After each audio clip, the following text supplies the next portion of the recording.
চুলোর আঁচে যখন সরিষার তেল ধীরে ধীরে উষ্ণতার ভাষা বলতে শুরু করে, তখনই তার বুকে নেমে আসে কিছু চিংড়ি, যেন নদীর বুক থেকে উঠে আসা ক্ষুদ্র অথচ প্রাণবন্ত কবিতা।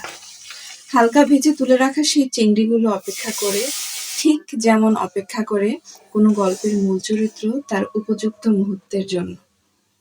এরপর সেই তেলের মাঝে পেঁয়াজ কুচি ধীরে ধীরে রং বদলাতে শুরু করে, যেন জীবনের অভিজ্ঞতায় মানুষ পরিণত হয়।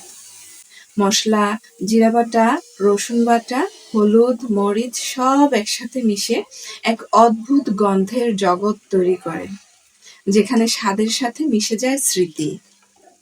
চিংড়ির ছোবড়া থেকে ছেঁকে নেওয়া সেই নির্যাস যেন নদীর গোপন কথা, নিঃশব্দে মিশে যায় রান্নায়। তারপর লতি, নরম, সবুজ, বিনম্র, মসলার সাথে মিশে গিয়ে তৈরি করে এক নীরব সুর, নিভৃত সুর। ২ মিনিটের ঢাকনা দেই, যেন রবীন্দ্রনাথ ঠাকুরের কোনো নিঃশব্দ বিরতি, যেখানে শব্দ না থেকেও অনুভূতির জন্ম নেয়। শেষে ফিরে আসে চিংড়ি আর একটু পানি। গল্পটা তখন পূর্ণতা পায়। ধীরে ধীরে সবকিছু মাখামাখি হয়ে ওঠে, যেন জীবনানন্দ দাশের কবিতার মতো সরল অথচ গভীর।